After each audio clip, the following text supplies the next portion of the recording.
So Jana, it's come to this. Here we are in the studio. You were just a mom and you noticed stuff going on. You were a professional. You made a challenge.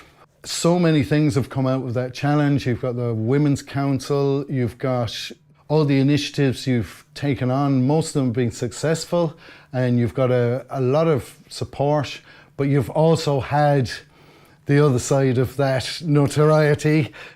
That's the normal process that a lot of people have been through, and we're going to talk about all that today.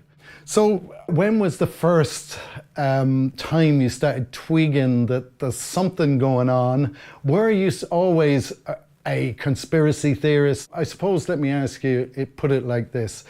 Growing up, what was your feeling about the world? I mean, did the world seem like a safe place? Did it seem like you were in a society that was trustworthy? Yeah, there's a few parts to that question. So I'll start with the first one that stuck out to me is, have you always been a conspiracy theorist? Yeah. And I don't actually even today class myself as a conspiracy theorist. I like to think of myself as a critical thinker. And when did I start questioning things? So I started questioning things in, I suppose it was around March, April 2020, during the COVID, I call it the COVID era. Yeah. And I did watch TV a little bit at the time, and I haven't had one since that I watch. And I heard the news around all the different countries saying the same thing at the same time.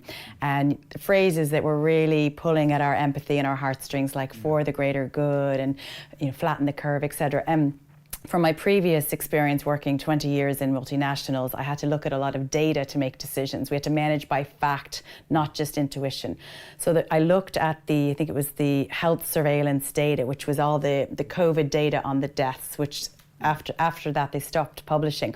But I looked at the average age of death, the recovery rate, the number of comorbidities, how many by age group who was affected by this virus. Yeah. And when I looked at the data and used the facts and data for me contradicted what the television was saying, what the government, the media and everyone was saying. And then along came the censorship and the misinformation people on all the tech platforms. In decisions in my life now, particularly since becoming a mother, I use my intuition, my mama instinct a lot more than I would have. But in my career in the past, we were required, before spending money, making decisions, organizational changes, whatever it was, is to use the facts and data. And when I looked at the facts and data that were presented by the health surveillance, the HSE, that contradicted what I saw on the telly and what the media was telling us and the government and everyone else. So I started to dig in and I realized something doesn't look right here. And then I started wondering, is this about compliance? Is this about control? And then they started pushing the injections that everything will be normal if everybody gets this. But when I looked at the data and said, well, this isn't a virus no more than a cold or flu that will kill us. Why? What's the motivation and intention in pushing this on everyone? So I started kind of peeling back the layers of that onion. And ever since 2020, I've done that with the various issues that have come up, using the data, but also now, since becoming a mom in 2015, I've been using a lot more my mama intuition as well as the data. And it was great when people like yourself started to appear on the scene. You know, we needed competent people, we needed professional people, because so many of us were angry people, were contrarians who expressed the dissatisfaction. But it was so good when the professionals started to arrive on the scene, because there was a level of competency, people who could be taken more seriously. And I think that really happened with you. Trust and confidence has been built up. You know, you've definitely got momentum with the Women's Council, and we have to talk about that.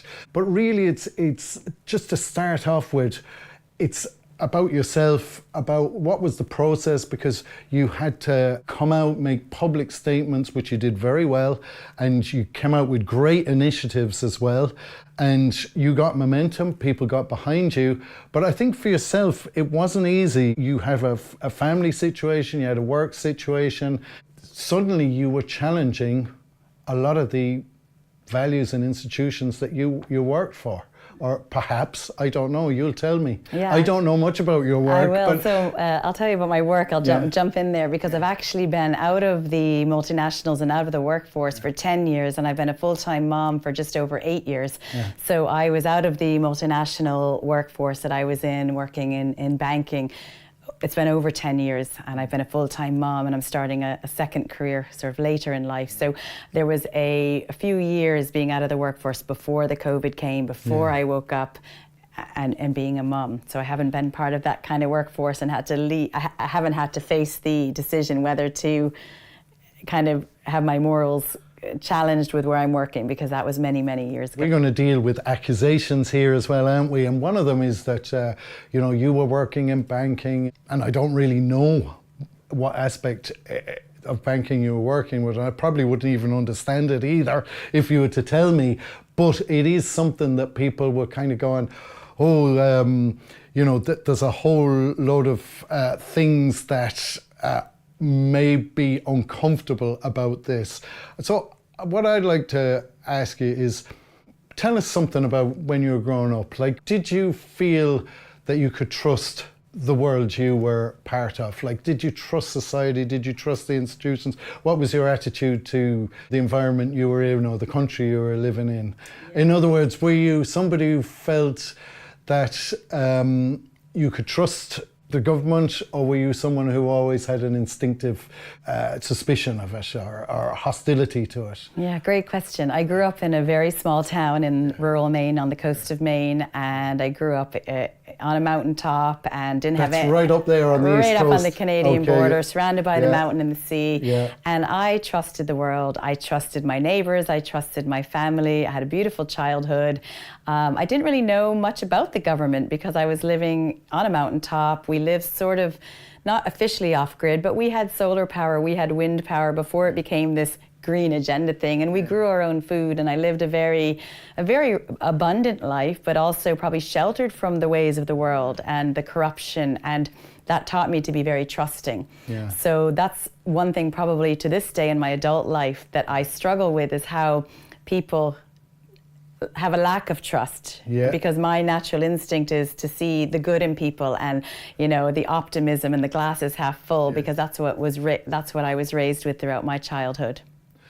I think that's beautiful, and I absolutely love that. I think that's how every young girl should grow up, and I think that's how every government should be, trustworthy. I love that about your story, because you didn't come from this angry place. One of the things that I've seen, whether it's true or not, is that you were working in the Department of Banking, dealt with collecting. Tell me more. What were you doing in the banking? I have a nearly 20-year career in banking. So I started after studying pre-med and waiting tables, and I've raked blueberries, and I've worked in cafes. I did anything and everything in my town.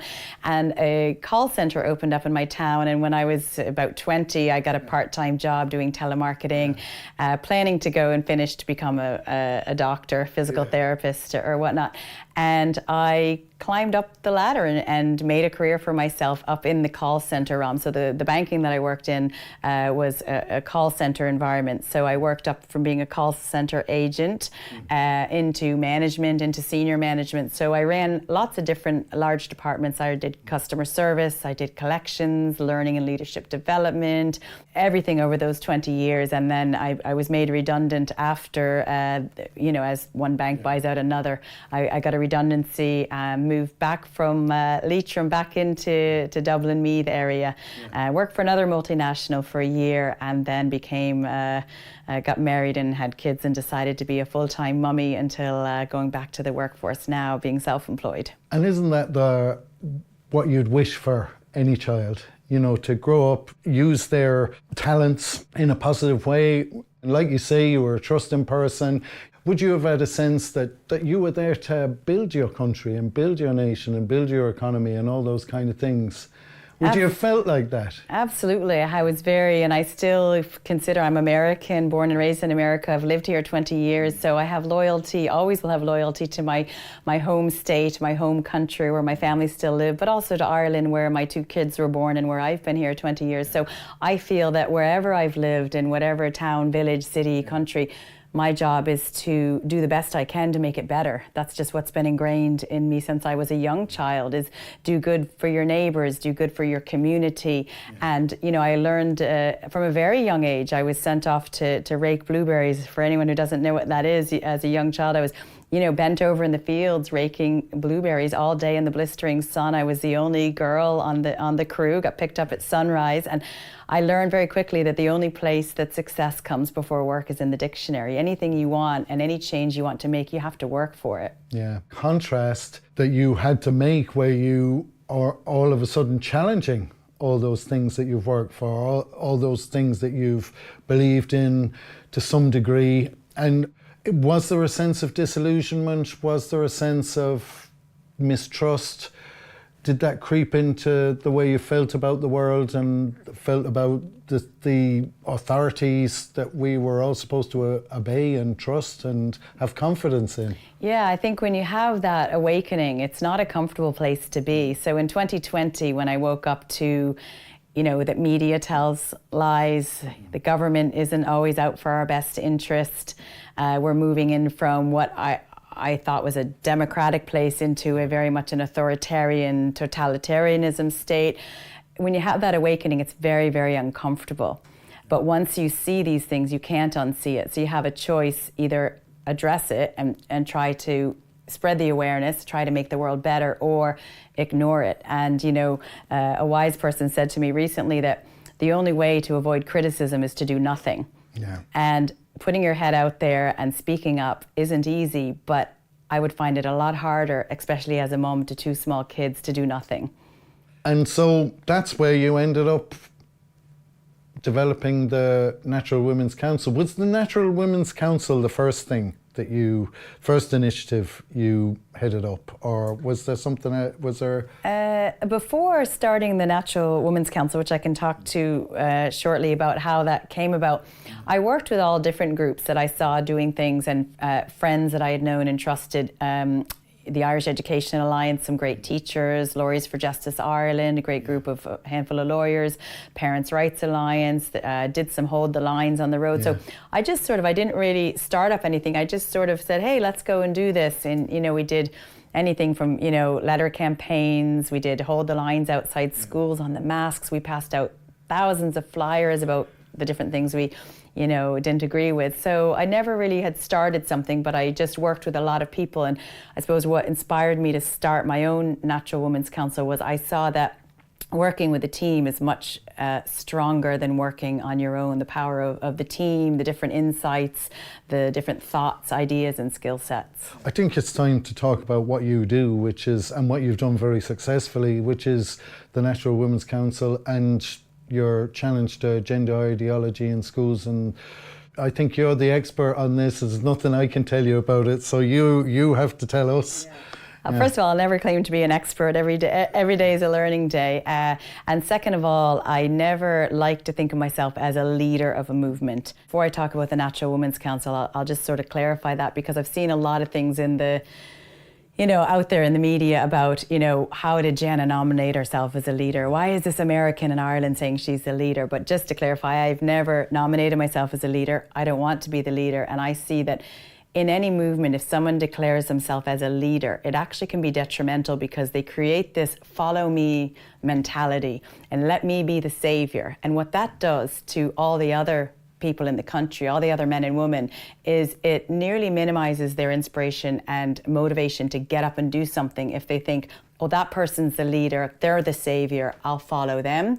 So I don't claim to be, and I don't want to be a leader of any movement. I want to help inspire and give others the tools to do that. So that's my point on that before I go into the Natural Women's Council. Well, I will Council. say this to you, and I'll interrupt you a bit on that, Jana, I hope you'll forgive me, is yes, I don't think we're looking for authority. I don't think, from what you're saying, you're looking for authority.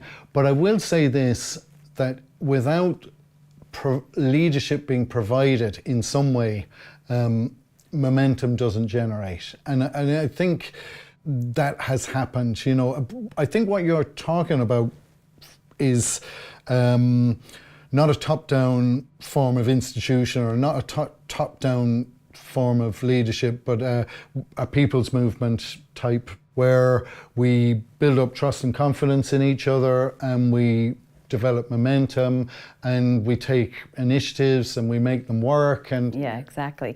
And the Natural Women's Council, so how it started and what we've done with that is, it was actually July 7th, 7/7 of 2022, and I was on the phone with Siobhan, one of the lawyers for Justice Ireland. I remember that day, it was sunny, I was hanging out the washing, and she said, you know, the government's looking to erase the word woman from the Maternity Protection Acts under Article 10, 11 and 12, erase woman and her to be inclusive of transgender men who breastfeed or what have you.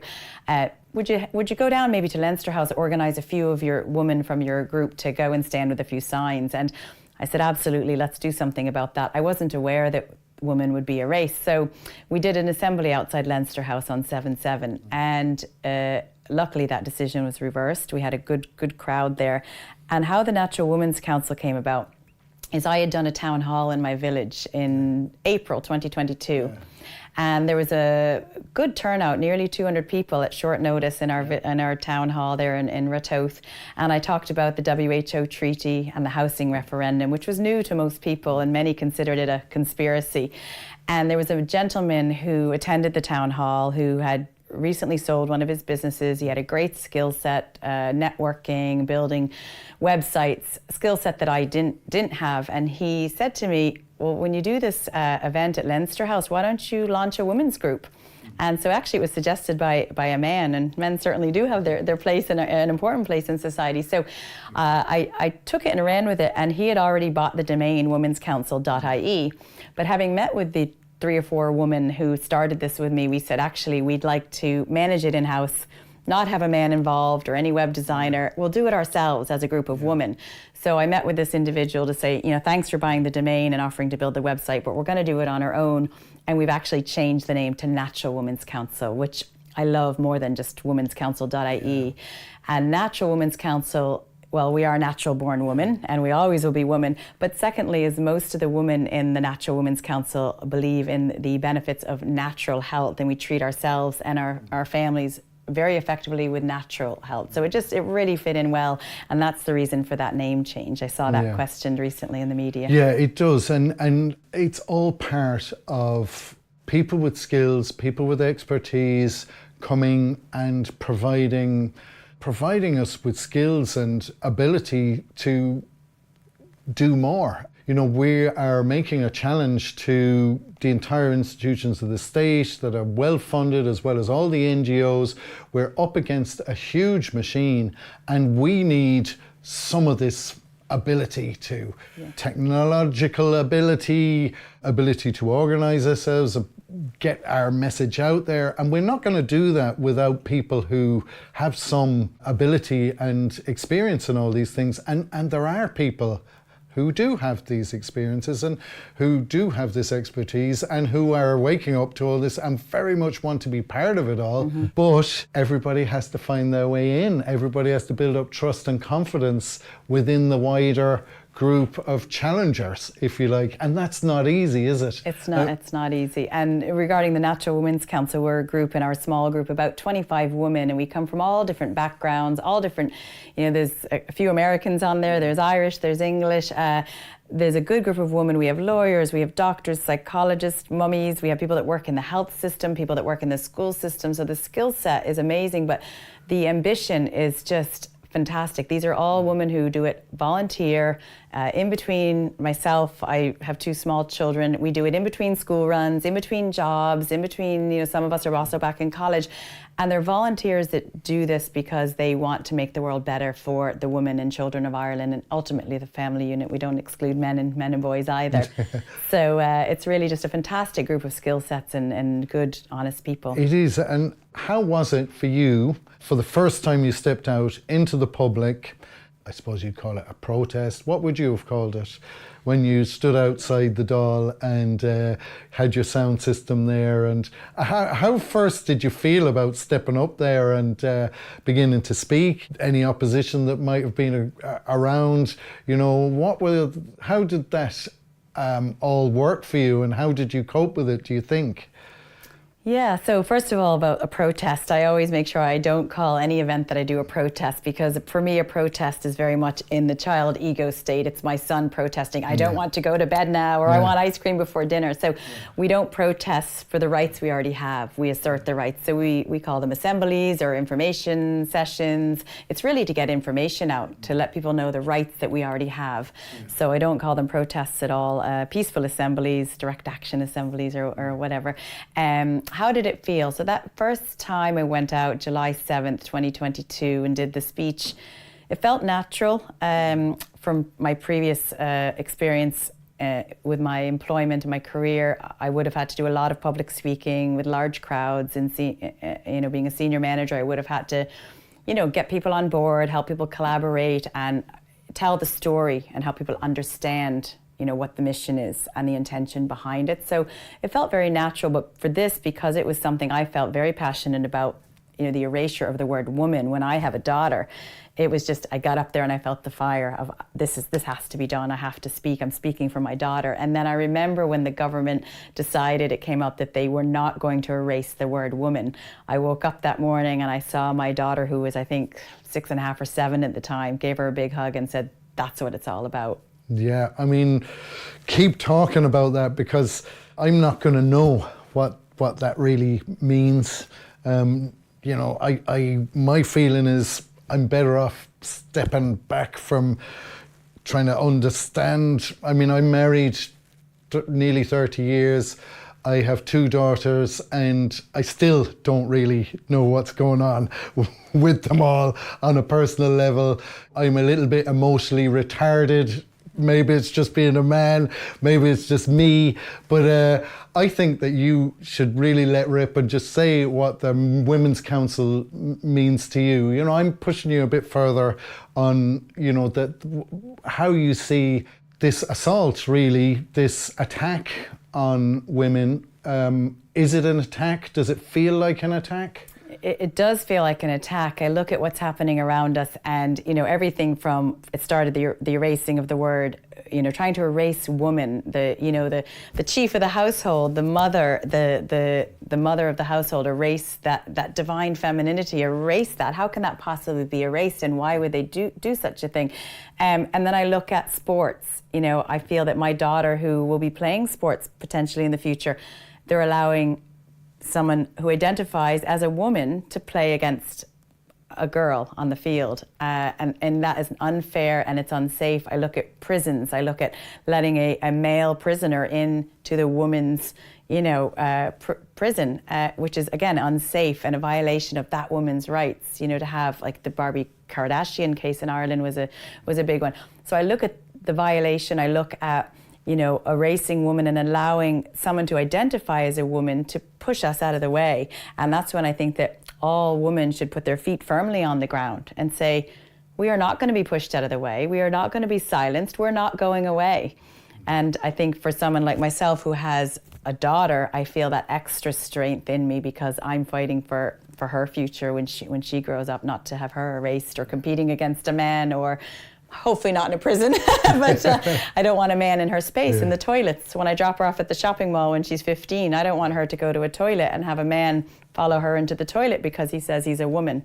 And as fathers, we have the same kind of protective instinct, but we can't do it without we can do it without the understanding of the women, and it often goes wrong. We kind of think we're trying to do good, we're trying to, but we're not doing it quite right, or sometimes our efforts don't meet with approval for reasons we don't understand.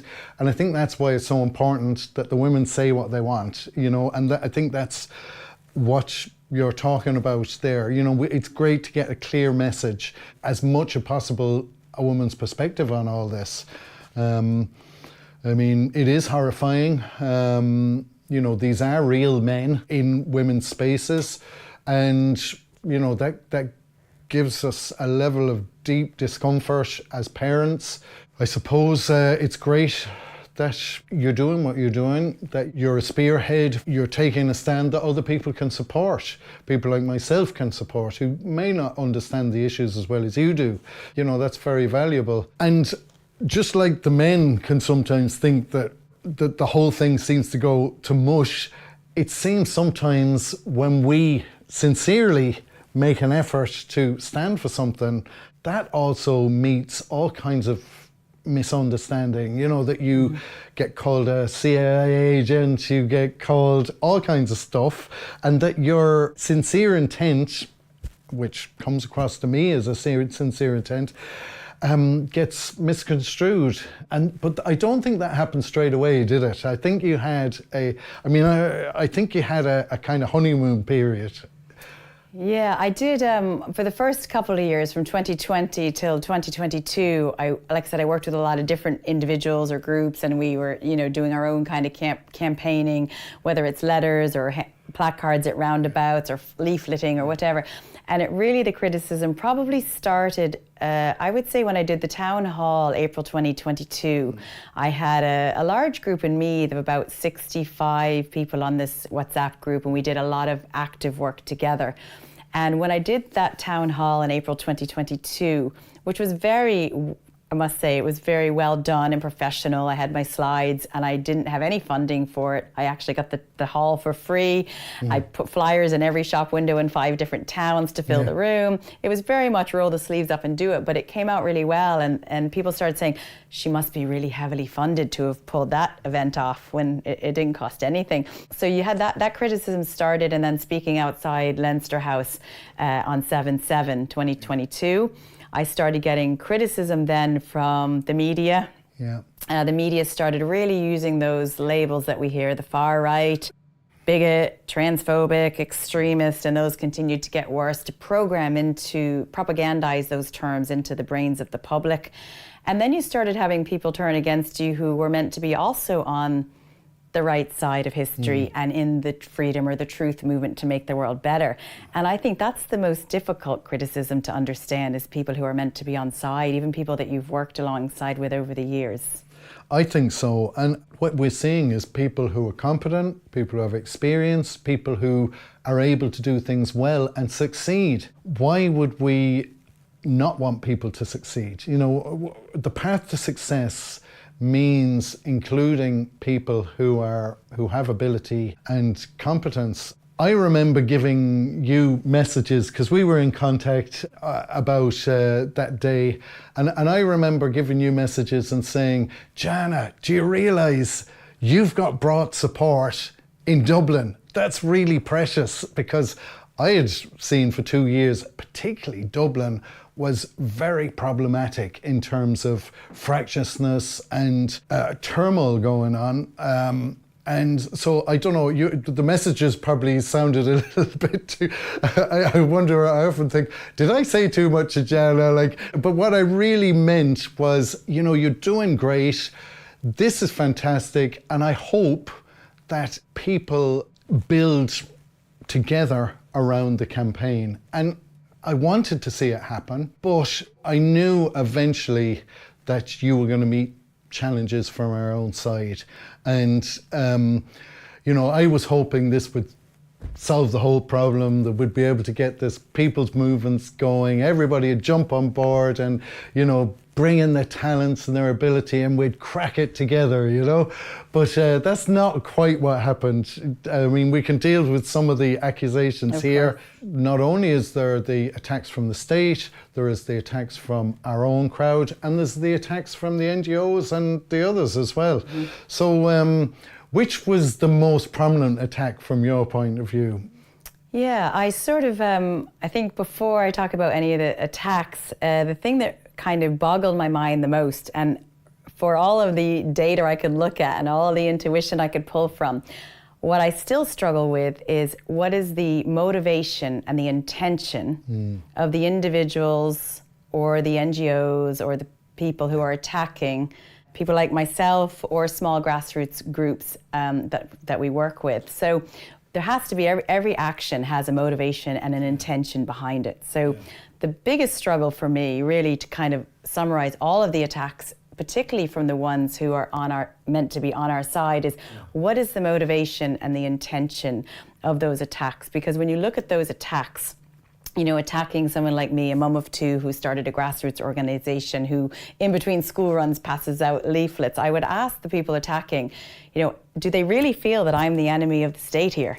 Yeah. Am I, Jana Lunden, the enemy of the state? Or is there actually another enemy, such as the global entities that our own government are answering to now, linked to we all know about the WEF at this point and Agenda 2030. So I don't understand the reasoning behind it, because it causes division, it causes a lot of confusion, anxiety, worry, and concern. So if I look at those things that is caused by people meant to be on our side attacking, they're causing the same 5 feelings and emotion that the regime attempt to cause through the propaganda from the government, the media. So they're doing the job of the regime by attacking people, unless they really feel that I am the enemy of the state. So the most boggling thing about all the attacks is the motivation and intention. People have invested a lot of time and effort in building up a challenge to the state, and those people may feel that they have the expertise, the knowledge, the profile to do this. And here you are, being successful in everything, clearly quite competent at doing this stuff, and that people feel threatened that their vision, that you're challenging their vision for how the vision is going to go. Yeah, that's interesting. I was always told as a child there's plenty of room on the playground for everyone, and if we're all fighting against the same, the government, which is now trying to impose policy versus invite opinion, we all want to have our opinions go up and to shape the policy and future for our children. So if we all have that as the vision and aim, I do struggle to see that, but I suppose it comes down to, there used to be the term egotistical. This sounds very like me-gotistical. It goes from egotist to me-gotist. Yeah. I think it's hard for me to understand, because what I do has nothing to do about attention, because a lot of it that you get is not good. I've been physically attacked as well, which I can talk about. I've had threats to myself, threats to my family. The attention that we get when we speak up and stand up, the RTE primetime attempted hit piece on myself to discredit me, it's not good attention. So, for me, it's not about attention. It certainly doesn't make you any money, doesn't get you much love. For what I do, and my truth is making the world better for my children. So I do struggle to see why, if we're all resisting the evil, why we can't all resist together, and there's room on the playground for everybody. What you're talking about there is a people's movement. Correct. You're talking, and the leadership profile idea that I suggested to you is a top-down way of doing things.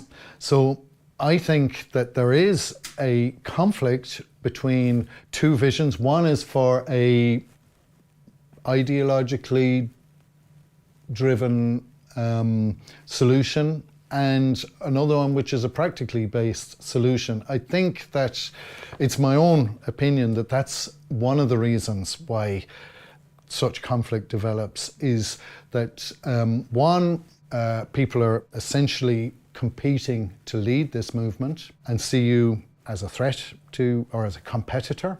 What I assume you would say is that I'm not competing. I'm not competing to lead this. I'm part of a, like you say, plenty of space in the playground model of taking this on. And there is a conflict there between top-down authoritarian approaches to things and the people developing a broad, I suppose, populist, maybe I'm getting that word wrong, but certainly I think that we've got broad support for, do you feel we've broad support amongst the people for, say, your position on indoctrination in schools, or gender ideology, queer theory being taught in schools? Absolutely. I feel that we have so much support, because once people get the information, we launched on January 26th of this year, we launched the library book campaign and also the SPHE curriculum campaign outside Leinster House.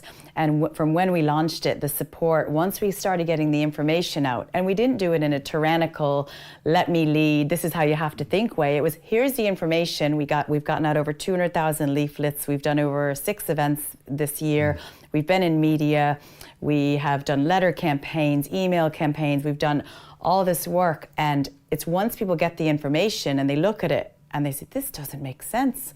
You know, this isn't, I believe the government is pushing policy from the top down rather than from the bottom up with public opinion. So for gender ideology, for example, the question I would ask is, were there thousands of parents up and down the country asking for gender ideology to be brought in school? Were there thousands of parents saying, we want sexually explicit library books to be put in the children's section? Or were there thousands of millions of people in Ireland saying, we want mass amounts of unvetted immigrants to come in? Or, for example, hate speech. Grift did a recent research study that showed that 73% of people in Ireland don't want the hate speech law, yet the government says, people want it, people want this, people want gender ideology. So who's driving this and who wants it? And once we get that information out through all of our grassroots groups that we work with 4 groups in collaboration, people get the information and we put it in a very factual way, very easy to read way. We speak very rationally and they look at it and say, actually, I don't agree with this. So it's just speaking to them in those conversations or getting out the information that's gotten us amazing support, amazing. And success as well. Absolutely. I mean, we have pushed back against the machine, the NGOs, the philanthropists, the government policy, the WEF, the WHO, the UN, and on it goes. Just us people waking up out of our ordinary lives, our ordinary careers, and becoming a force. And we have pushed back on hate speech. The government has pulled in on the cash, and we're winning over and over again, because I think that the government knows that this is a spin exercise and we have a lot of support. And I think that this brings me to another aspect of the conflict within the psychology. What motivates people to challenge their own? And I think one of them is we have a sense that there's so many, that we have broad support, but we don't have authority.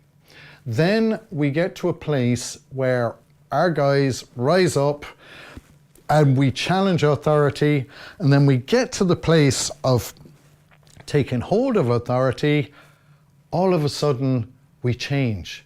It appears that we've betrayed our objectives. And it happens over and over again. We see people, for example, the latest, Giorgia Meloni seems to have, in Italy, seems to have rolled back on a lot of the things that she said she was going to do.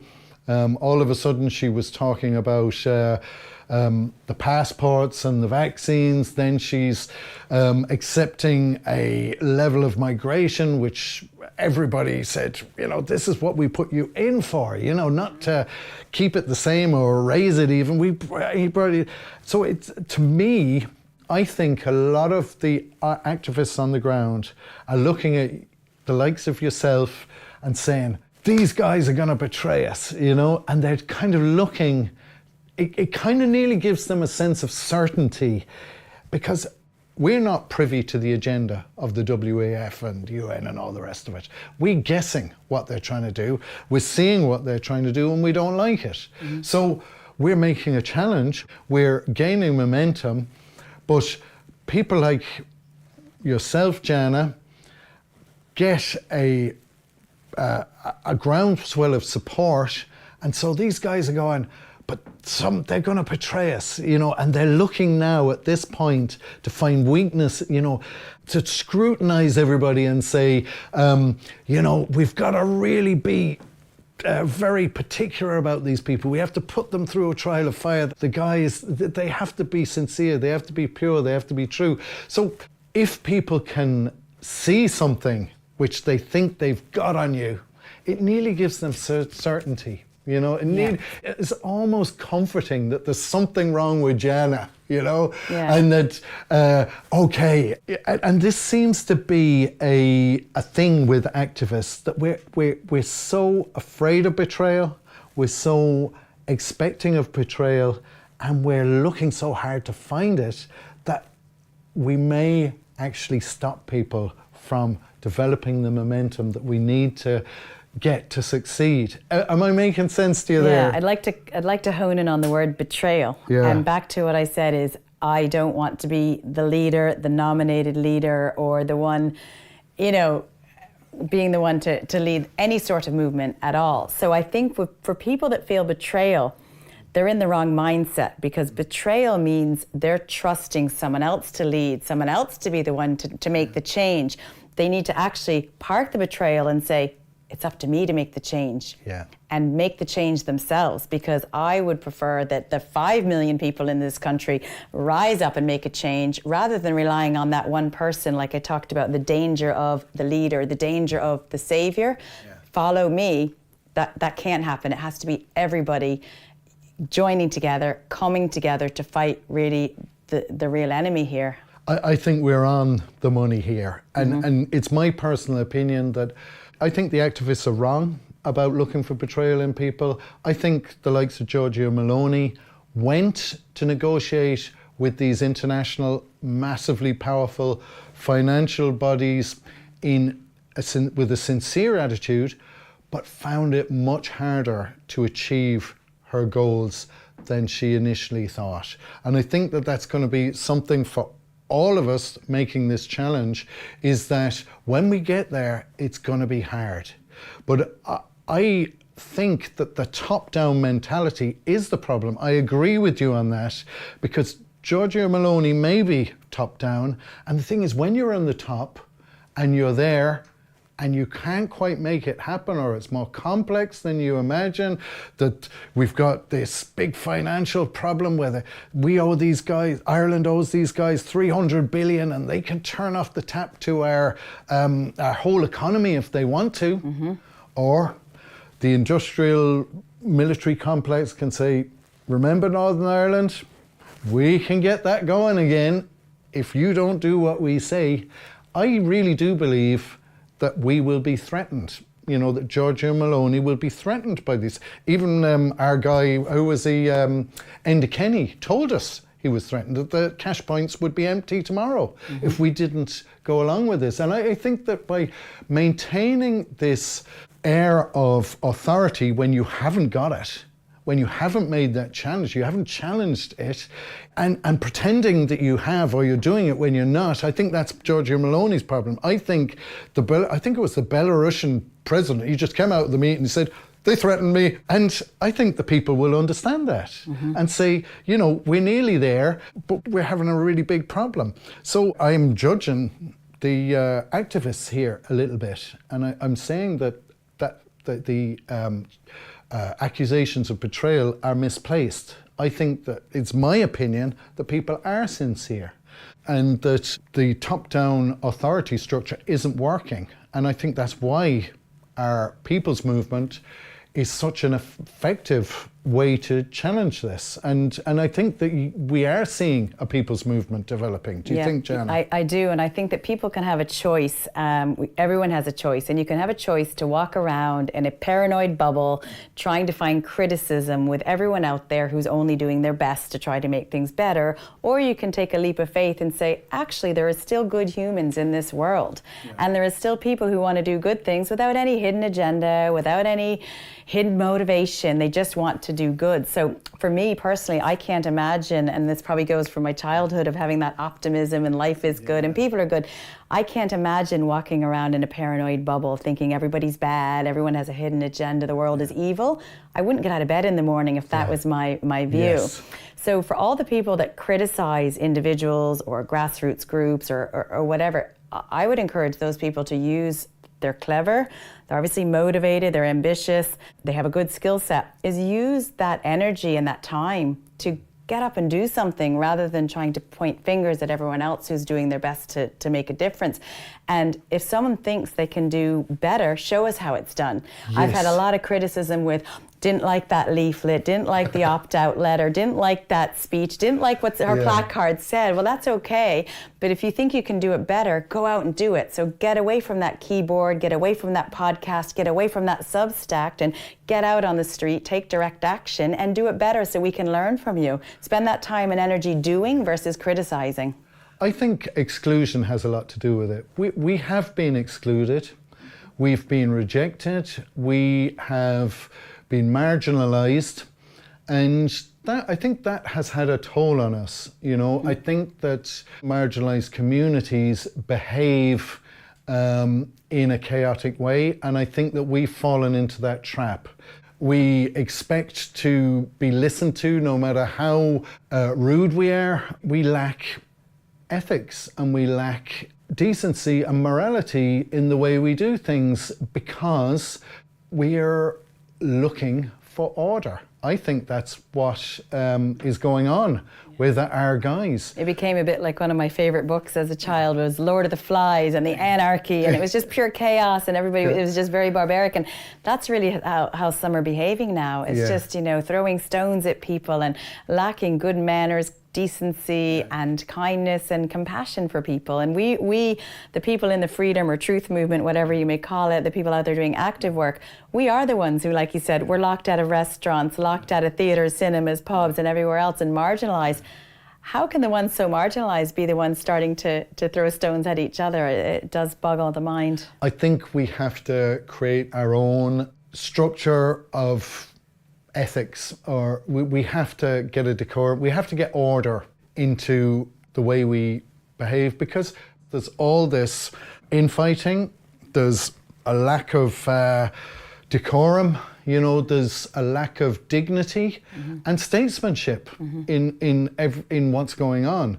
And this conversation is an important one to frame our aspirations in, because we need to get this sorted one way or the other. I agree. And regarding all of the attacks I've had a lot of online abuse on social media. I've had personal phone calls with threats. I've had water thrown over my head, my car tampered with, other freedom fighters making all these ridiculous allegations.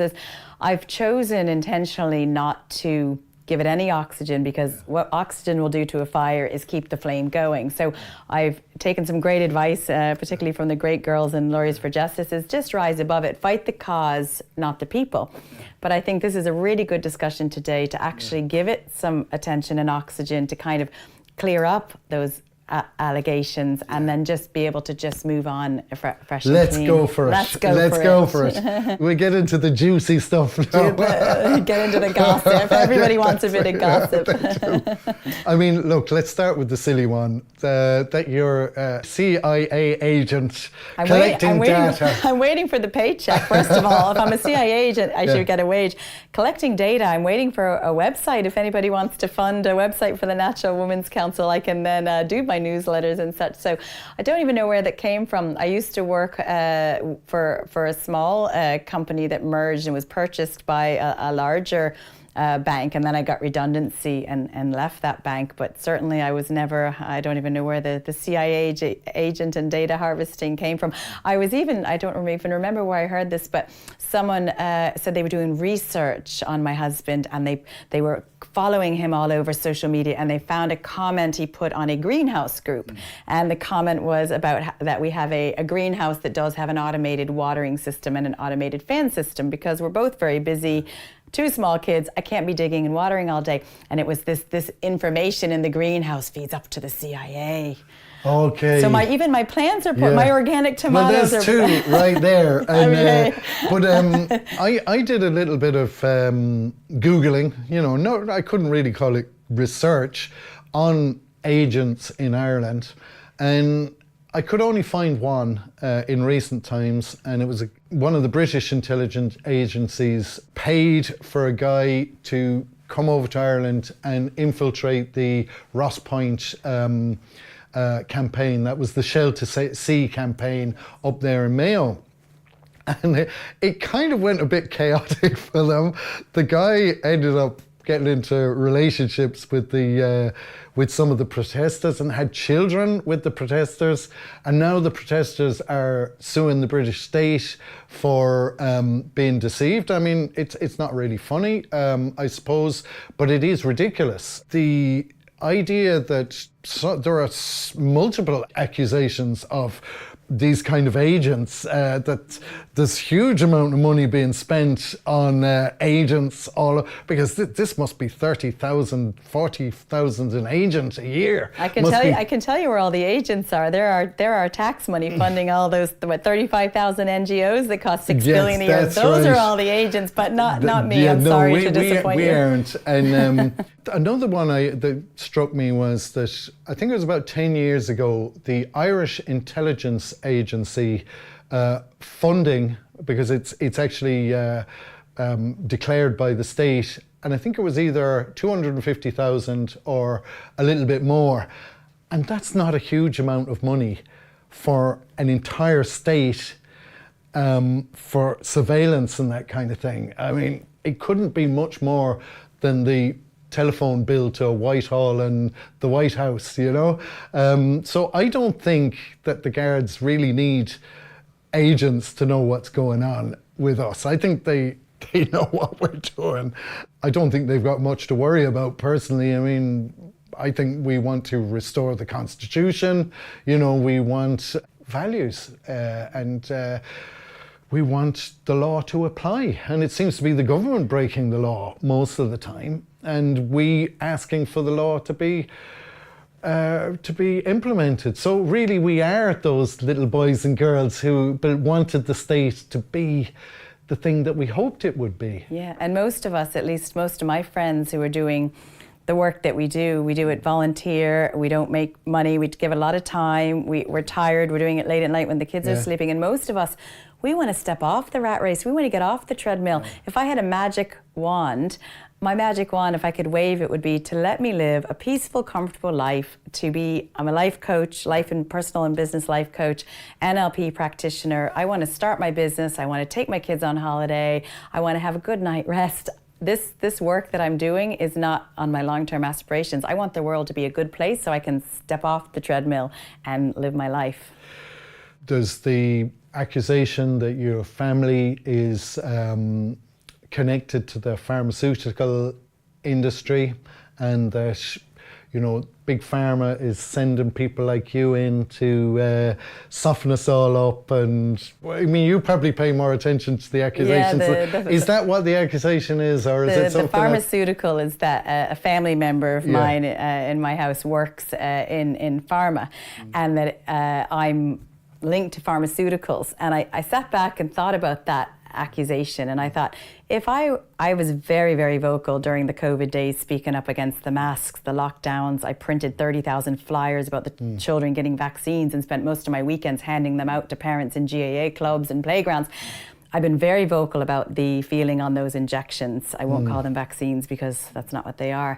And I thought about it and thought, if my family or husband or friends worked in pharmaceuticals, and if I was benefiting from that, and I was going out pushing the PCR test and pushing the injection and you know, proactively pushing it to people, there might be a conflict of interest. But because I've actually spoken very vocally and campaigned against it at my own very personal sacrifice, there's certainly no conflict of interest. So what my family or friends do, even someone in my own house does for their employment, the fact that I've spoken up against some of that is definitely not a conflict of interest. It's a problem that professional people tend to have, that, you know, you have a commitment to it wouldn't be an ideology, but it's certainly a perspective.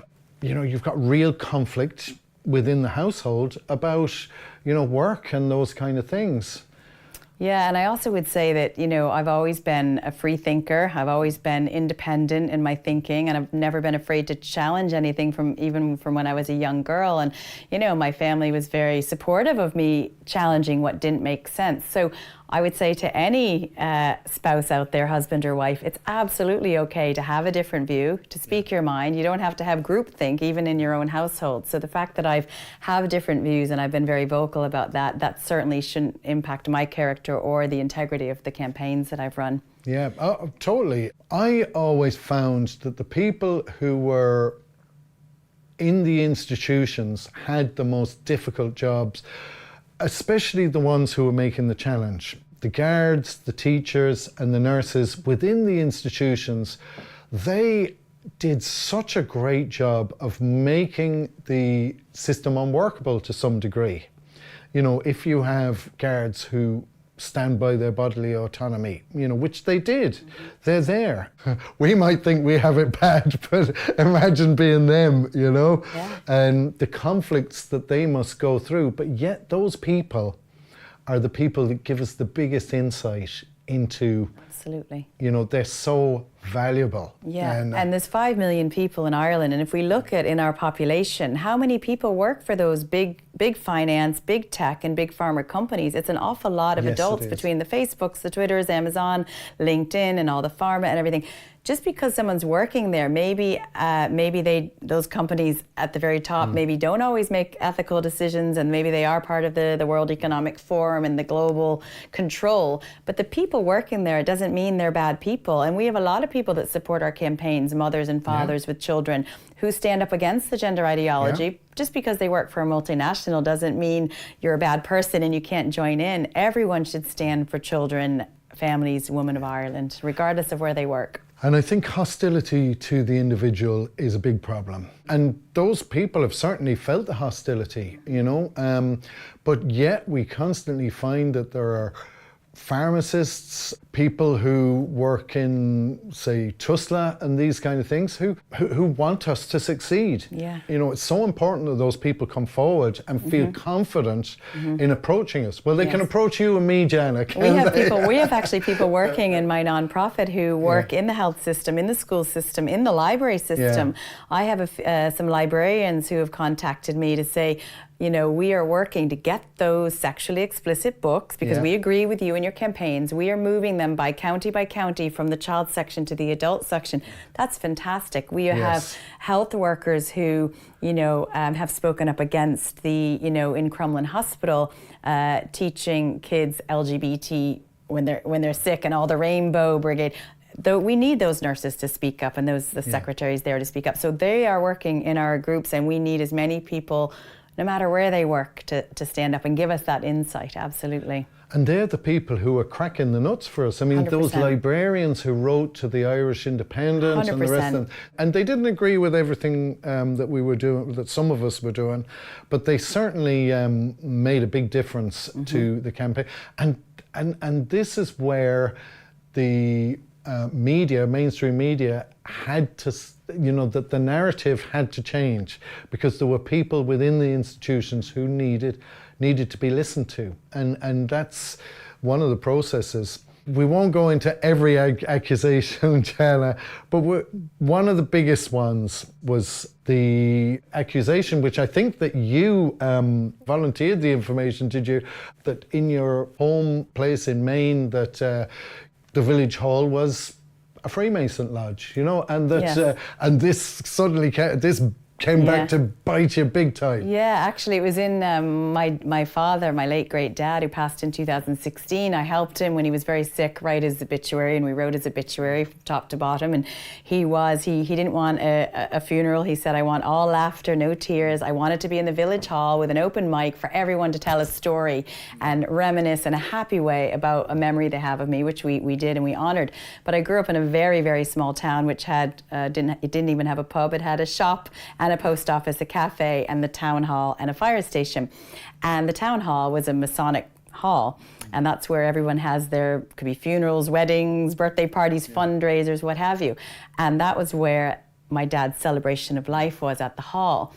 And a few months back, one of a woman who is in the freedom movement put out a really horrific Facebook post with my dad's obituary and his face on her Facebook post, which felt very violated by that, stating that, you know, Jana's a Mason, her family has Masonic ties. And then it came up a couple of weeks ago from another person who does podcast, again, my dad's face on the screen. So what I did is I contacted the Masonic Lodge, the head of the Masonic Lodge in the state where I'm from, and said, I would like to have you type me a letter to clarify that I'm not involved in the Masons, nor was my family, and what your hall is used for. Because that is one allegation that, although I've given none of the others any oxygen, my dad was a man of integrity, like me, a free thinker, and he would want me to clear that up and clear his name, because he's not here to do that. So I actually got a letter from the Masonic Lodge, and which you can certainly read that for people to see, and that can put that one to rest if you'd like. Yeah, I think this letter speaks for itself. So, some people might say, well, look, you're giving Jana a very easy time on this. But I think, when you read the letter, when you listen to it, it's fairly clear, that what he's trying to say. Who is the person who's writing the letter, who responded to you? The secretary of the local Masonic Lodge that can be rented out to anyone in the village, and it's used all the time on a non-profit basis to be used for the people in the town. Yeah, so, and I remember going through the back of Australia on a motorbike when I was a young lad, and especially the further out you went, I wasn't used to seeing Masonic lodges, and I would come into a village, just like you described, very small village with a church and a this and a that, and a Masonic lodge. And I found that a little jarring as I went through. But as I went through the next village, and there was Masonic lodges in a lot of them, and they were the village hall. And I think for anybody in Northern Ireland, they would have a very clear understanding.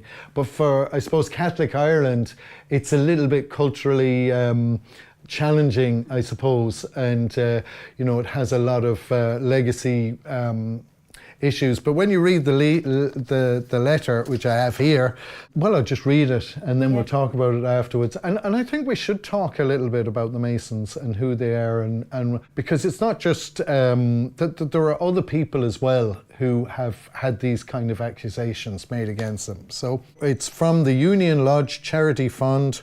So the letter's dated 29th of August 2023, and it says, Dear Jana, thank you for your inquiry to the Union Lodge Charity Fund. Grand Lodge of Maine has contacted me concerning your dad's obituary. We are a not-for-profit fraternal organisation. We rent our dining hall to folks who want to gather for events such as wedding rehearsals, birthday parties, baby showers, fundraising for those who have experienced a catastrophic event, class reunions and such. One of our community functions is to provide our dining hall for gatherings of family and friends who have lost a loved one, as we did for your dad. I have been the secretary of Union Lodge for approximately 15 years. I know that neither you nor your dad has any membership in our lodge. The celebration of life held at our lodge was just a place to gather. It saddens me to learn that the uninformed would use this to discredit you or your family members. If you should need any further assistance, please feel free to contact me. Sincerely, Dale Flint, Secretary, Union Mason Lodge. So, I mean, what I hear there is literally that, you can nearly hear the tables and chairs clinking on the floor there as he's talking about this is a village hall. And he also says clearly that you know your father was connected to the Freemason horde. So it's fair, I mean, there's a very clear dismissal there. Can you challenge that really?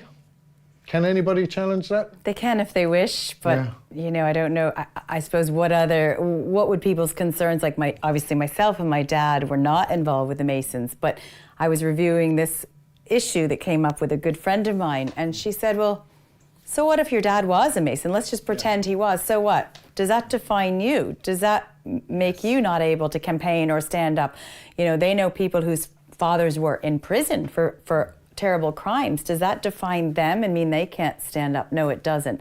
But I did want to clear that neither my dad or I belong to any membership club or society at all. I think that's a really good point, and I'd like to dwell on that, because the truth will condemn us all. We have all been deceived into some. I mean, for me, I was very much part of the permissive society of London, that those were my values. I rejected my Catholic tradition, and over time I saw the product of the degeneracy which developed, and I became aware that, oh my God, I did this to me, you know. But I learned from that, and I rejected those values, and I committed to a different set of values. I committed to different things. And I think that even if we were Masons, we want people to change from one thing to be another, don't we? We want people who were deceived by the agenda, which is not for their good, whether it be in terms of family, whether it be in terms of nation, or all the health stuff which is going on.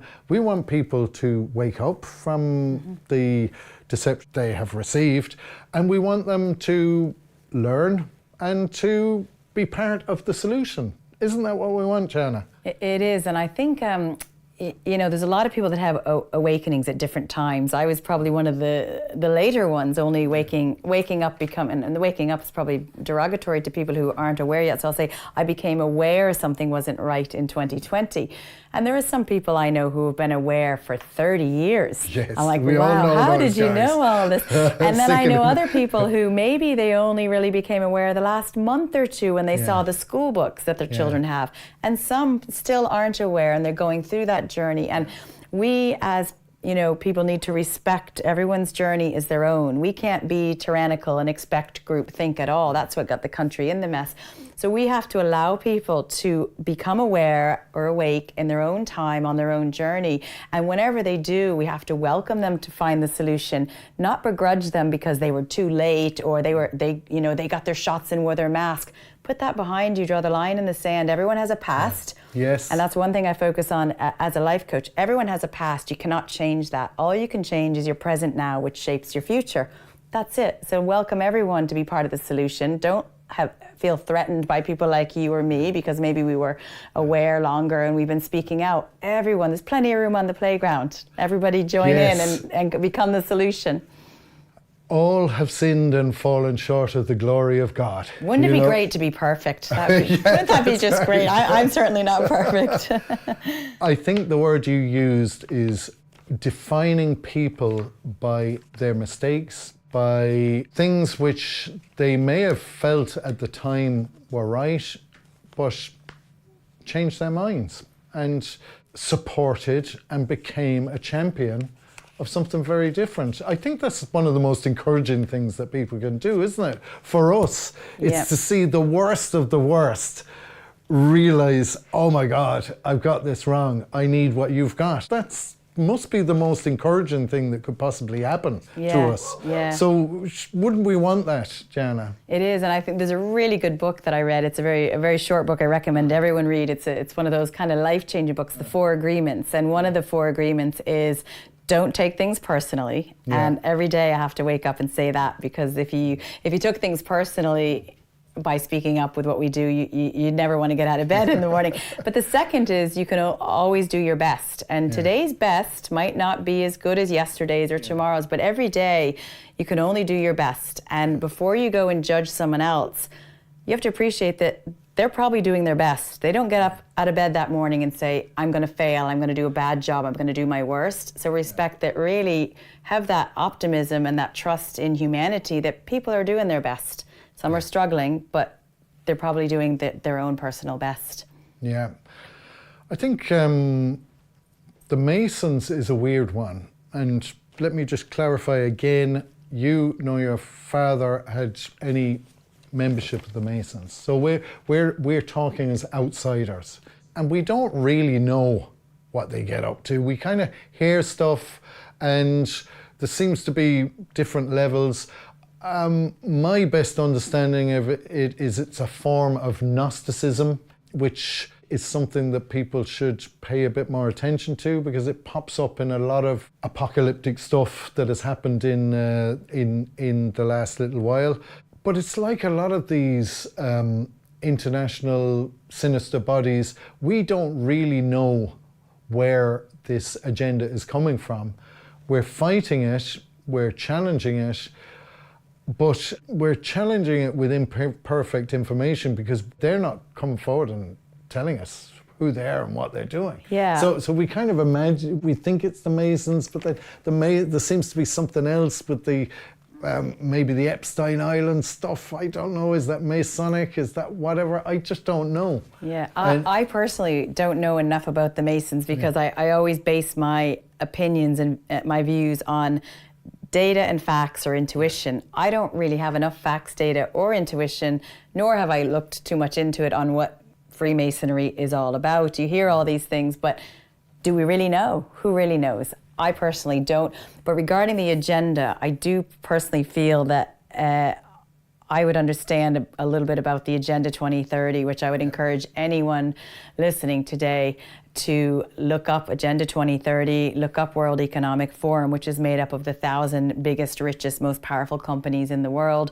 Look at the SDGs, the Sustainable Development Goals. I think there's 17 of them, and they're all on a little rainbow wheel. Yeah. And if you look into the devil's in the detail, and you look into that detail, or the devil into those goals, what's happening today regarding everything from the LGBT to the One World Health, One World Government, lockdowns, totalitarianism leading from the top, it all is supporting those sustainable development goals. So 2 years ago, the World Economic Forum and all of that was a conspiracy theory. But now the WHO treaty, it's real. It's potentially going forward. All of the things on the sustainable development goals and the Agenda 2030 run by the global elites is what's pushing down into Ireland, because our government, I personally believe, does not serve the people of Ireland anymore. They're answering to the top down and the globalists. Whether the globalists are Masons or not, I can't answer that, but we do know that it's run by the global elites. Yeah, that's one of our problems, is that we are challenging something that we are not privy to the information on. Our strategy as a people's movement, though, is a powerful... Is it a reinvention of tactics? Is it a new strategy? I think we need different strategies. Mm-hmm. The old strategies aren't working. They've co-opted them. We see the whole of civic society has lent its weight to the agenda. Mm-hmm. The trade unions, all the institutions that people used to rely on. We suddenly ended up with very little except ourselves. Mm-hmm. And the government, there's not a democracy that people, democracy is the people feeding up, and the government, as I said a bit ago, is they're imposing policy versus inviting opinion. A true democracy is inviting opinion from the people pay the public servants. That is not happening. So we are not living in a democracy right now. We're living in totalitarianism or authoritarianism. And even the government likes to make people think that we're living in democracy by what they do is they have these citizens' assemblies, and they have the 35,000 NGOs which go out and make it look like they're the voice of the people. But what they are is they're government funded. I think it's 6 billion a year. There's 35,000 of them. They're government funded machines to go out to the people and make people think that they're part of the policy, but they're just pushing the policies of the government. So the first step for Ireland is to defund those NGOs. They're just a branch of the government using tax money to push policy that people don't want. We've talked about the freedom movement, and we've framed as best as we can where we think we are with all that. We've tried to talk about creating some kind of order there. We've made an appeal to create an impression of competence, and that would be a real impression, so that people can put their trust in us. And I think that has to happen. I think that if we get it right, it'll happen very quickly. But then there's the left, then there's the government, then there's the NGOs and the press. To what degree do you feel that the press, the NGOs and the boots on the ground, the gay mafia, Antifa and all the rest of them, do you feel that the attack from the left, from the hardcore left, is something that affects you much? It doesn't really, because whenever we've had an event or an assembly, or even last night's webinar, which was a bit of a car crash, they're so irrational. They have no logic. We might be speaking about child protection, and why would we tell a boy or girl they can be boy, girl, neither or both? That would affect the child's well-being. And then you see the far left across the road blowing their foghorns, their dog whistles, and shouting and screaming, trans rights are human rights. And I don't even think they realize what we're standing for: child protection and keeping a child's mental health and in good check. And they're shouting complete lunacy. So I don't get affected by that. I get a bit bemused, thinking the things coming out of their mouth to me makes absolutely no sense. I believe that some of those on the very far left are probably government funded. The NGOs are definitely government funded. I've seen flyers they've passed out spreading a completely mischaracterization of my nonprofit. I've seen the media spin things that are just unbelievable. A couple things come to mind about media. The Irish people, I think, are very quickly losing trust in RTE, which is a good thing. But regarding media, there was one event that really stands out. It was at the Swords Library. We did a peaceful assembly on the main street in Swords to talk about the SPHE curriculum. We then went down to the County Council to serve a second notice letter in regards to these pornographic, sexually explicit library books. We want them moved to the adult section. Then we went to the library in Swords. Now, the far left, it was a people before profit gang hanging out their pastel pink and blue flyers about us. They were standing at the Swords Library in a human blockade, shouting at us, blowing whistles, singing, and they just wouldn't let us through. They got quite aggressive. There were guards there because we let the guards know we're having an event, just in case there's some problems. We always let them know. And we wanted to go in the library, check for a few books, and leave. And this far left group of people before profit were so aggressive there that the guards were like, these two women want to get in. So they let us in past this group of raving lunatics, and we went into the library, looked for the books, confirmed that they weren't there, but they still were categorized in the child section, and then we left. It was a 10-minute in and out. And the county councillors at the Fingal County Council meeting raised a motion that the Garda let the far-right thugs spreading hate into the library, and it was a councillor, John Burchell from Mulhuddart, and he actually mischaracterized us that we're far-right thugs spreading hate. The Garda let us in. He was filing a complaint against the Garda. And we were two mummies going in to see if there were porn books in the child section. And then all the Facebook, Twitter, social media, news articles, everything was about these far-right dangerous thugs. And then the other event that sticks out in my mind is the Cork Library. There's some great people doing fantastic work in Cork. And I know these people well. And they were doing a peaceful assembly at the library, and the Cork papers, and I believe the Lord Mayor as well, spoke and said, we had to close the library because of these dangerous people. But there's video and photo footage of the library was already closed before the assembly even started. So it was a complete pot of lies, as well as every story that followed. So I think the first part in making a difference in Ireland is to get rid of what we call mainstream media and have mainstream become old media and build a new media so people get the uncensored truth as to what's really happening. And that's what we're trying to do here, Jana, and we're not finished yet, so we've a bit more to do. But we've got to talk about where we want to go. What will our ideal solution look like? What will our future look like if we get what we want? That's a very big question. What does success look like? So what success looks like is to have, whether it's a government or whether it's, I don't know if the government's the answer, but what we need is to get rid of the people who are writing and enforcing policies that the people don't want. So it's really to have a true democracy, a country led by the people's opinion, not by policies imposed on a top-down basis. So it's led by the people, for the people. That top-down thing is coming up over and over again, isn't it? In some ways, Ireland is the sleepy cousin of Europe. Us and Portugal seem to be the last to work things out. Maybe I'm being too harsh. We have the potential to turn around very quickly, though. But the great thing is that in the UK, in France, in Italy, all the really big economies which international bodies pay attention to.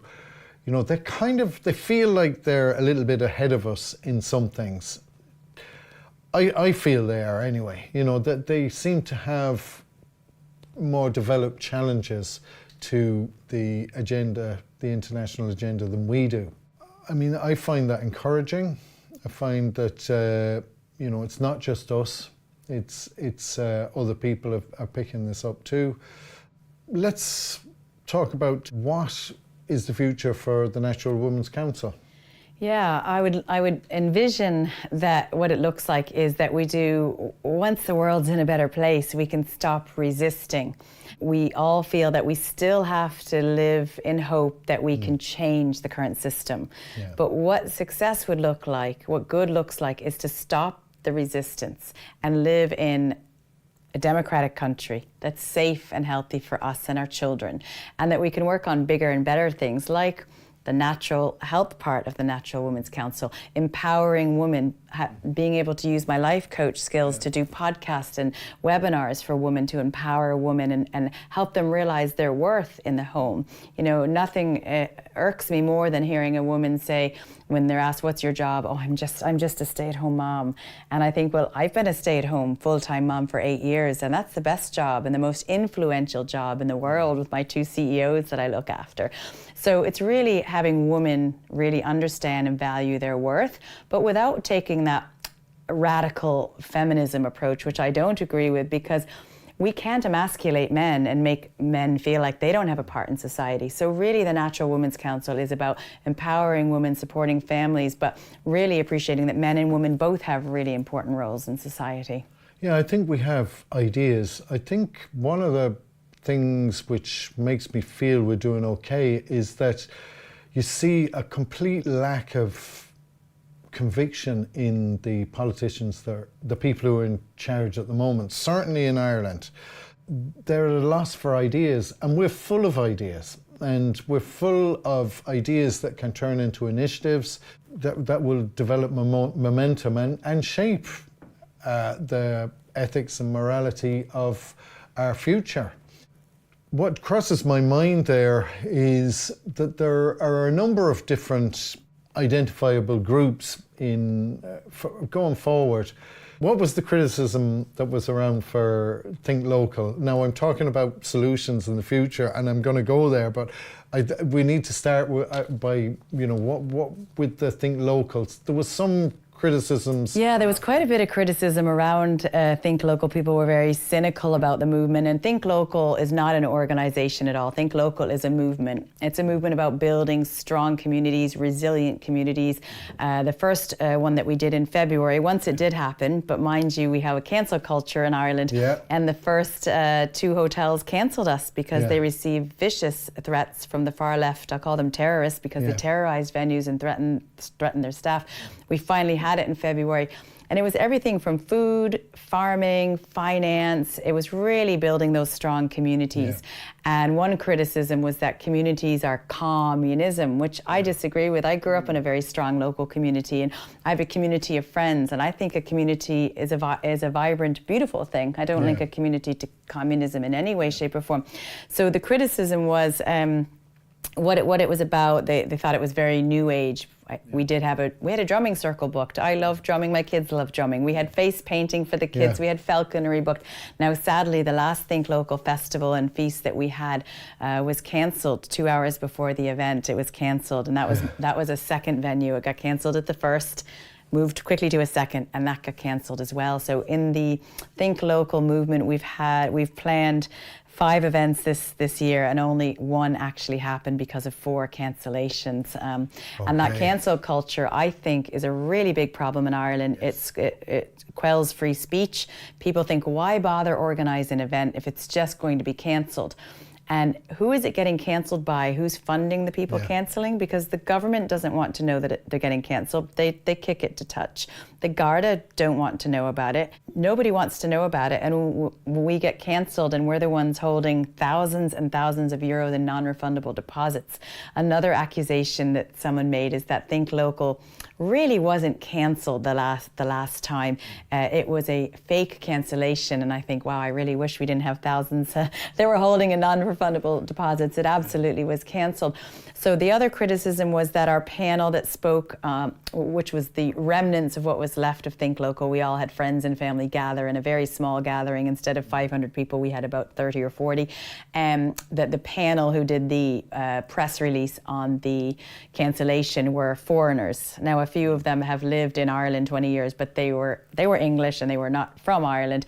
And then the other people on the panel, such as the film director James Patrick and Dr. Matthias Desmet, were not Irish. So we take that feedback on board, and hopefully we'll have another event and we'll make sure we do have Irish people on the panel, so it doesn't look globalist or foreign. But there were only 3 volunteers planning it: myself, an Irishman, and someone who's lived here 20 years but is of Arabic descent. So there's 3 volunteers that organised it. Sadly, the last one didn't happen, but hopefully we'll have more. Well, there's quite a lot there, and I thought we were coming to the end, but actually we're starting again, aren't we? I think we should talk about that a bit.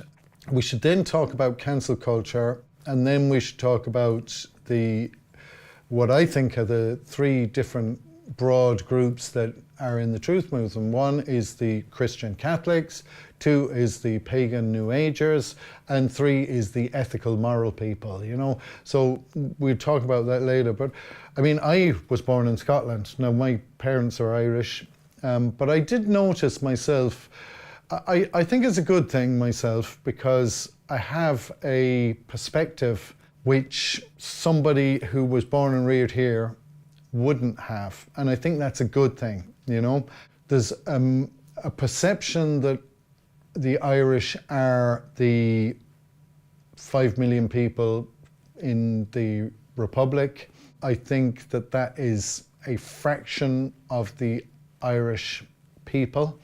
I think there's the immigrants, I think there's the people living in the north, both the Catholics and the Protestants, there's travellers, there's different kind of groups. Mm-hmm. So I think that our perception of what Irish is certainly what I call the Free State perception is quite limited.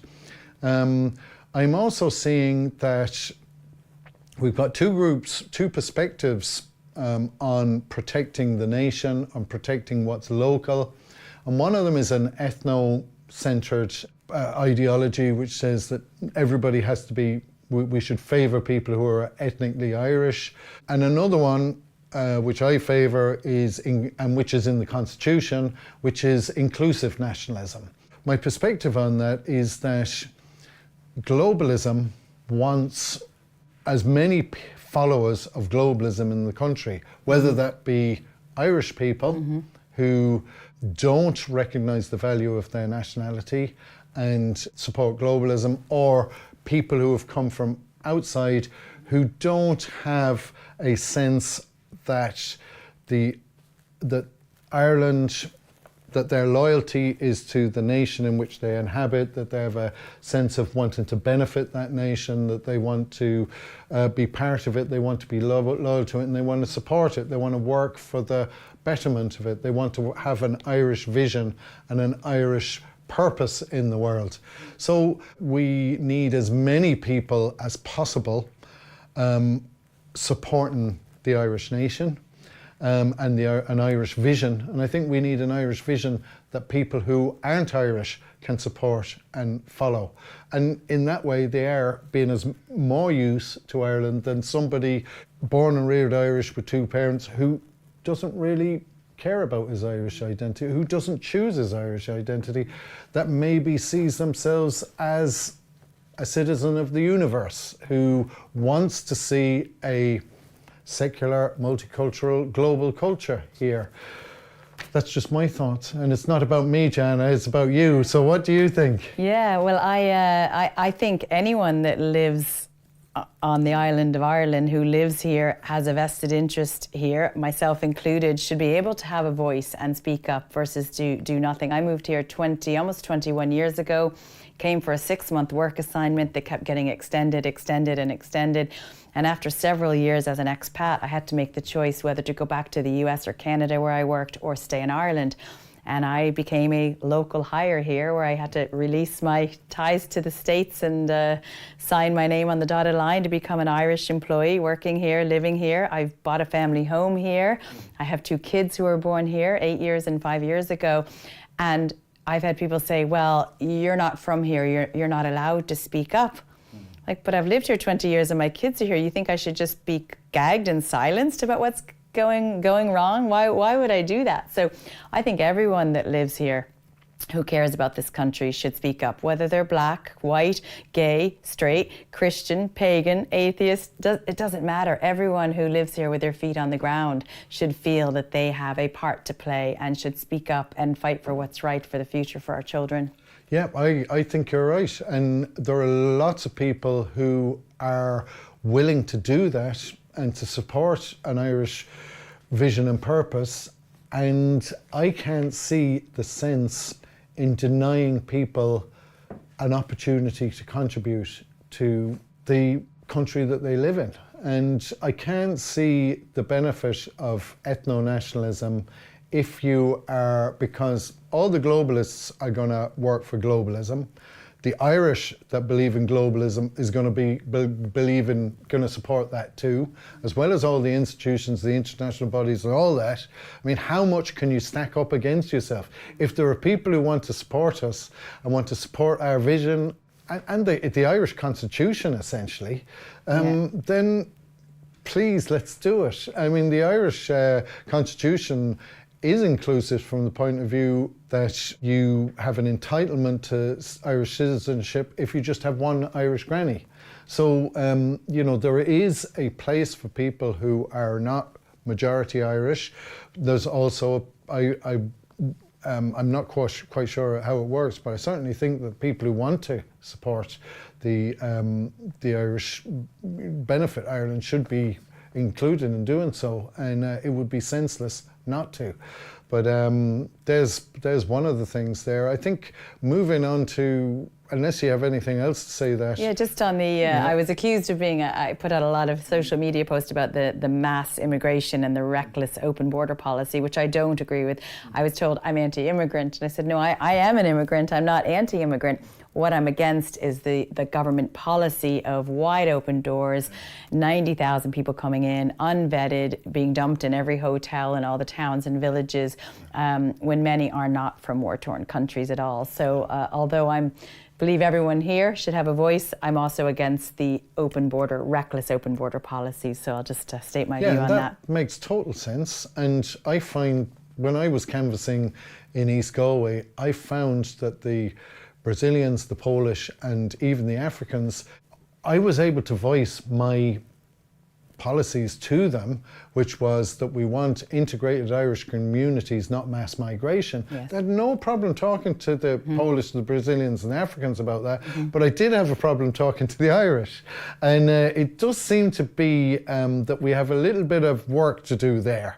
Going on to who are we with Think Local, why shouldn't we have a bit of a drumming circle? Is there a good reason? I mean, maybe not everybody would like it, but I think it's very hard to say that you can't do them. Now, if you want to drum. If you want to get your face painted. And if you don't, jog on and do falconry, or do, there was a Grow It Yourself workshop for kids, or do balloon making, or whatever else is out there. You know, you pick and choose, but what I think we get in the trap is, if there's a wonderful movement with 20 different things, just because you don't like one thing, you tarnish the whole movement. But you know, there isn't a one size fits all. And you know, I always heard the expression, you can please some of the people some of the time, but you can't please all of the people all of the time. So pick and choose, and remember to see the good in people, and don't live in that paranoid bubble. There still are good people in the world doing good things. The Constitution of the Irish Republic is not a Catholic constitution. That's my. I think it has God at its head, but I think it has a place for all the children of the nation. I think it implies that you know, people who don't see themselves as Catholic have the same rights as anybody else. I may be wrong on that, but I don't think I am. That's what a civic authority does. You are responsible for all the people. And often I found myself saying within the freedom movement, but those guys who oppose us, those guys who are ruining our country, they are Irish too, and we have a responsibility to them as part of our nation.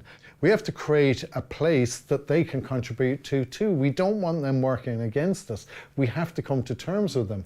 And that's what a civic society does. So for us, we've got our Catholic Christians who don't necessarily agree with each other, the evangelicals and the Christians, or the Catholics, and there's branches within each of them. Then there's the pagans and the New Agers, and then there's the people who say, well, I don't believe in God at all, I'm just agnostic or ethical, or morality drives me. But for all those people, the pagans, it's about nature, it's about balance, the ethical, moral people, this is about truth. And I think the Catholic Christians can say that it is about truth for me too. Mm-hmm. So I think there are things that we can, I'm not sure we even need to unite.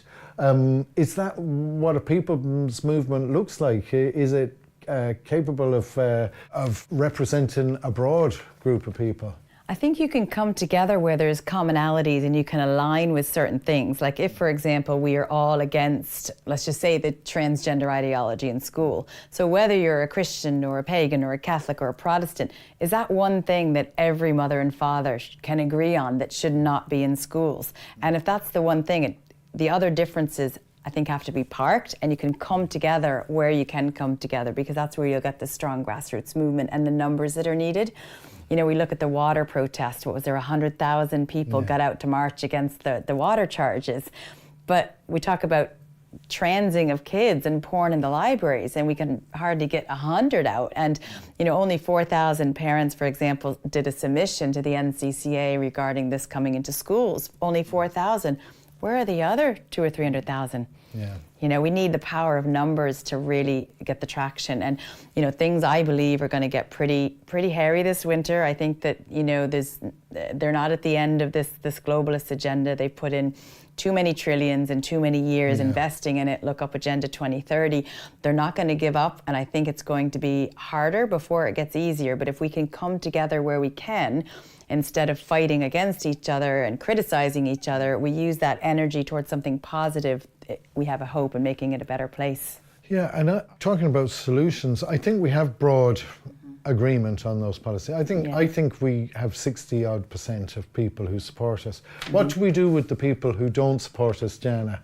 What about the LGBT guys? Like, how do they live with us in our future world? I think it's coming to, I think there's going to be certain views that people just are never going to see eye to eye on. But I think it's trying to understand each other, because there's members, and my group, the Natural Women's Council, and the other groups we work with are not against the LGBT community at all. We aren't against gay people, that people can live as they want, in their adulthood. But what we are against is sowing seeds of doubt in children's minds. So for the people who think or accuse us of spreading hate or being phobic, if they would just sit down and listen and look at our material and give us that courtesy of a conversation, or I've invited many times any of them to come for a healthy debate, to understand each other, there may actually be a common ground. Maybe they really would agree that we shouldn't tell a boy he can become a girl when they're in school. So it's trying to understand where we can, but also realizing there's some views that are just, you're never going to come together, but you still have to treat people with respect. And there are some practices which have to be discouraged, which have to be punished. That's part of it too. There is a legal aspect to this, which is that child abuse is punished with prison sentences. Correct. Yep. And I suppose that's not really a negotiation, is it? That's non-negotiable. And we've been regarding the library book campaign. I won't speak all day about it, but I surely could. We've been to several Garda stations, bringing in the child protection laws from the EU, the United Nations, the Child First Act of 2015, and showing sexually explicit material to children is a violation of the Children First Act and a process of a perpetrator who's grooming a child. Nobody wants to hear about it. So it's like the government, the media, the Garda, the Children's Ombudsman, everyone is kicking that to touch, whereas child abuse, as defined in the Children First Act, should be punishable by law, but nobody is listening to us. So that's where we have to, as mothers and fathers, take the matters in our own hands and have those grassroots campaigns, because that's what will protect the children. Yeah. About cancel culture, when I see the people who are the threat, you know, it's a freak show. You know, is this the best the state has? Is this what it was all about? You know, is this what Pádraic Pearse died for? You know, is this what the aspiration of the Irish nation? And it's not. But yet, those people hold a huge amount of power to intimidate academics, people in media. It's career ending to say the wrong words about these people. So these people, though they see themselves as victims, have huge power in our society. So how do we get the other side of cancel culture? It's a tricky one. Yeah, that's the €1,000,000 question. Once we answer it, we'll book another event. But you know, you can be sure that any event that radical minority don't agree with, they will find the venue, they will threaten the venue, they do deep investigations into the venue owners and use their past as blackmail. I mean, these are really vicious attacks. Until someone from an authority steps up and says, okay, you're not allowed to threaten a venue, but venue, if you get a threat that is so bad that you must cancel these good, honest people who are in contract with you, if the threat is that bad, you have to report it to the Garda. Because none of the venues that we have been cancelled with have actually gone to the Garda with those vicious threats. They've simply cancelled our event, sometimes up to 3 or 4 days before, and left us holding all the non-refundable deposits and having to refund all the tickets. So unless we have the authorities, the government, the Garda on side to say, you can't cancel people anymore, venues will keep doing it, and we will be stuck holding the bill, and no one will ever want to hold another event. They'll just be stopped. There's a couple of issues there. One is some of them do believe we're Nazis. You know, that's the accusation they throw at us. It's not something we recognise ourselves, obviously, but it's quite surprising and quite shocking, and that's the rationale they use for motivating people to do this. Is there a role for media in addressing that? Absolutely. There's definitely a role for media to let people in the public need to know what these, I call them terrorists because they terrorize venues, they terrorize the public. They need to know that this terrorism is on our soil, and this group of the far left terrorists are getting events cancelled hosted by good people. There was one recently last week that was an event for 15 people about health and healing. Now, you couldn't get more pure than that. And this group showed up, 4 of them, to the venue's door with a portfolio on one of the people hosting the event who does campaigning for child protection, and made such threats to that venue that they cancelled them. And then they went on to boast about it on Facebook and Twitter. Well done, everybody against fascism. We've cancelled these guys. And you think about fascism, they're accusing people like us of being fascist, but their behaviour is actually fascist. Yeah. They call us Nazis, but look at their behaviour. They want to silence us, not let us speak, not let us have events, not let us have different opinions. So it's very inverted. They say it's black, it's white, it's inside, it's outside, it's upside down, really, isn't it? Challenging those guys leads to confrontation, you know, and, you know, it's messy, and they will drag anybody who does challenge them face to face into messy conflicts. This may or may not be the road out of cancel culture, is that these terrorists will be confronted and everybody will get cancelled. And the more people that get cancelled, the more people that are accused of this, this and this, the more people that step over that threshold, because once you're cancelled, you're free, actually. You know, you're not, the people who are going to ditch you are going to ditch you. And all of a sudden, it doesn't matter anymore. But I think the more people that summon up the courage to say, I don't care, I'm going to say things which might get me cancelled if I believe them. On social media, all over the place, particularly the young, I think they may be in a position, the more people that get cancelled, the less of a threat it is, you know. Yeah, and I think another solution for cancel culture is, we've talked about this with the 3 Think Local volunteers, is finding venues or buying a venue that will be ours, or a venue owner who will never cancel regardless of these really vicious threats they get. Yeah. So when you go into contract with a business for a venue, or maybe it's your own, you just know that it's going to happen. This event, this gathering is going to happen. Yeah. So what would we hope for the people's movement going from here? I think, Jana, that we are getting some momentum. I think that there are a number of people and groups that are identifying that it has a bit of impetus, it's gaining a bit of traction, and that we could be going somewhere with this. I think so. I think I would encourage everyone to get out and do something. Never underestimate the power of one conversation. So I've had people come and say, gosh, I can never give a speech, or I can never have my face out there in the public. I just couldn't do all the work that all of the grassroots groups are doing. And we have in our groups people who aren't out there speaking in public, but they're doing some back-end research, Freedom of Information Act requests, or others who are having that one conversation at the school gate or on the street, or in the pub or at church. So it's never underestimate what you can do. Don't think about what you can't do. Yeah. And see obstacles. Think about what difference you can make, however big or small. It's a lot of small differences that really make the big difference.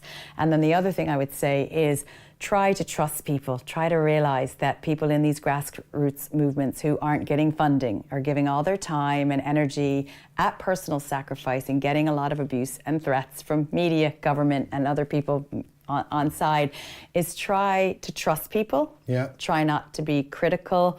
There's a form of criticism done in a lot of things do come from America. I don't know if this has or not, but there's a form of criticism in America called bad jacketing or snitch jacketing. Have you heard about that? Tell me. Bad jacketing is when people try to smear or discredit someone who's part of a movement. For example, you or me. They try to make people believe that their intentions are nefarious, they're not trustworthy, they're a snitch. And most of the people who are doing the bad jacketing are actually paid for by the intelligence agencies, by the government, to go and try to smear all these good people. And the classic cases of this was, there was a member of the Black Panther movement in the States who was assassinated because of this bad jacketing, and people thinking that they're a snitch and a bad character. So whether that's happening here or not, I can't say, but what I will say is, if you parallel the behaviors of people in our freedom movement or truth movement smearing others, the behaviors are parallel to what's done in the States, which is a very well-known tactic called bad jacketing. So just don't do it. It's not a good look. One of the worst MI5 agents in the north, a guy called Steak Knife, you know, that's exactly what he did. And a lot of people were killed because of his ability to blackjacket other Republican volunteers.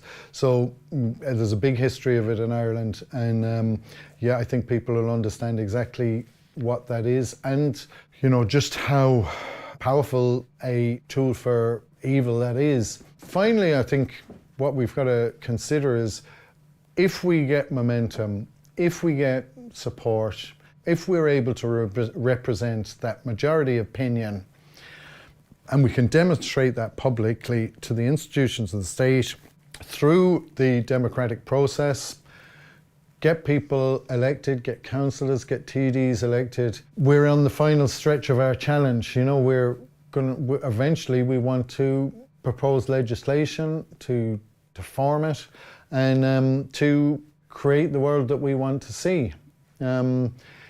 I have ideas about what that's going to look like, and I've expressed it earlier. I think it's going to be very, very hard. It won't be easy, and I think there's some people that do have aspirations to go into the establishment, break it down, replace the people that are in there, which probably does need to happen. You know, there's people in there who are leaving a trail of destruction in the country.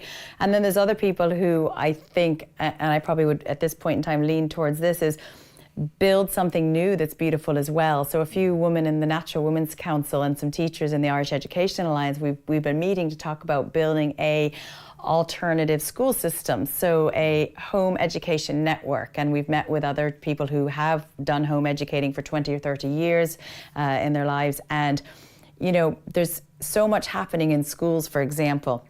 There's the transgender ideology, there'll be critical race theory, there's BLM, there's climate, there's all this indoctrination, which in my view will create a very dumbed down society of social justice warriors who don't learn to read and write and know history and art and music, but they'll end up just, you know, going down those indoctrination paths. So for some mothers like myself, we're considering building a homeschool co-op, whereby even for parents who both work full-time, you know, the kids could rotate around to different educators.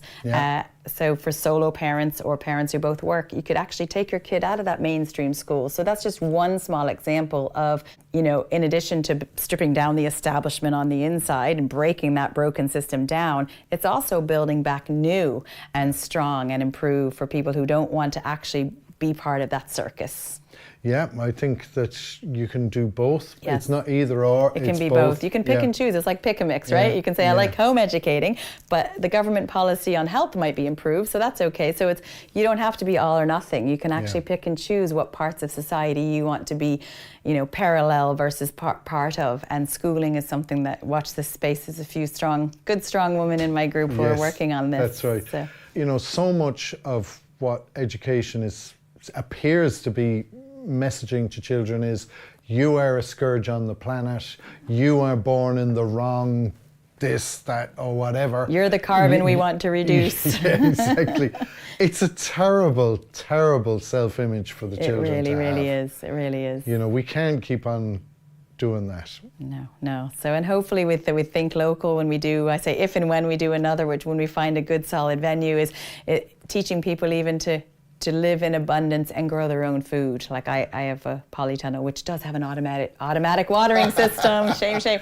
But grow your own food. We're not going to live in scarcity. If the shelves go bare, but you can grow your own food, we'll be okay. So it's teaching people to feel like they can still survive and thrive in abundance without relying too much on a system that's broken. Also trying to, maybe in a year or two we'll come back and talk about repairing the broken system. Yes. You know, when we have a little bit of authority and we have some ownership. If the right people are in there, it doesn't mean just because the wrong people are in there that the whole system is bad. If we get the right people in there to rebuild the system, it may work again. I believe in rebels and reformers, that you can work from the outside and the inside. And both of those two people are capable of creating change. Excellent.